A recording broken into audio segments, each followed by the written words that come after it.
నెల్లూరు జిల్లా కొడవలూరు మండలం గంగవరం కాలువ సమీపాన ముంబై జాతీయ రహదారిపై రోడ్డు ప్రమాదం చోటు చేసుకుంది. వివరాల్లోకి వెళితే గంగవరం గ్రామానికి చెందిన ముప్పాళ్ల తిరుపతి గొర్రెలను మేపుకుని తిరిగి ఇంటికి వెళుతున్న క్రమంలో నెల్లూరు నుండి బుచ్చు వైపు వెళ్తున్న సిమెంట్ మిల్లర్ లారీ గొర్రెలపై దూసుకువెళ్లింది. ఈ ప్రమాదంలో సుమారు 20 గొర్రెల వరకు మృతి చెందాయని, చనిపోయిన గొర్రెల విలువ సుమారు 3 లక్షల వరకు ఉంటుందని బాధితులు తెలిపారు.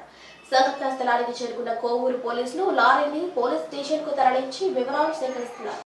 నెల్లూరు జిల్లా కొడవలూరు మండలం గంగవరం కాలువ సమీపాన ముంబై జాతీయ రహదారిపై రోడ్డు ప్రమాదం చోటు చేసుకుంది. వివరాల్లోకి వెళితే గంగవరం గ్రామానికి చెందిన ముప్పాళ్ల తిరుపతి గొర్రెలను మేపుకుని తిరిగి ఇంటికి వెళుతున్న క్రమంలో నెల్లూరు నుండి బుచ్చు వైపు వెళ్తున్న సిమెంట్ మిల్లర్ లారీ గొర్రెలపై దూసుకువెళ్లింది. ఈ ప్రమాదంలో సుమారు 20 గొర్రెల వరకు మృతి చెందాయని, చనిపోయిన గొర్రెల విలువ సుమారు 3 లక్షల వరకు ఉంటుందని బాధితులు తెలిపారు. సంఘటనా స్థలానికి చేరుకున్న కోవూరు పోలీసులు లారీని పోలీస్ స్టేషన్ కు తరలించి వివరాలు సేకరిస్తున్నారు. నా పేరు శ్రీహరి. మా నాయన గొర్రెలు మేపుకొని ఇంటికి వస్తున్నాడు. రావడంతో వాడు ఫుల్గా తాగేసి వచ్చేసి నిలవన కొట్టేశాడు. మాకు 20 గొర్రెలు నష్టం అయిపోయినాయి. ఇంకొక వారం 4 రోజులు ఏంటాయి. మాకు దాన్ని బట్టి మీరు ఏదో ఒక న్యాయం చేయమంటున్నాం. లారీ సిమెంట్ లారీ ట్యాంకర్ పెద్దది. స్టేషన్కి లారీ తీసుకోపోతున్నారు. స్టేషన్కి రమ్మని చెప్తున్నారు.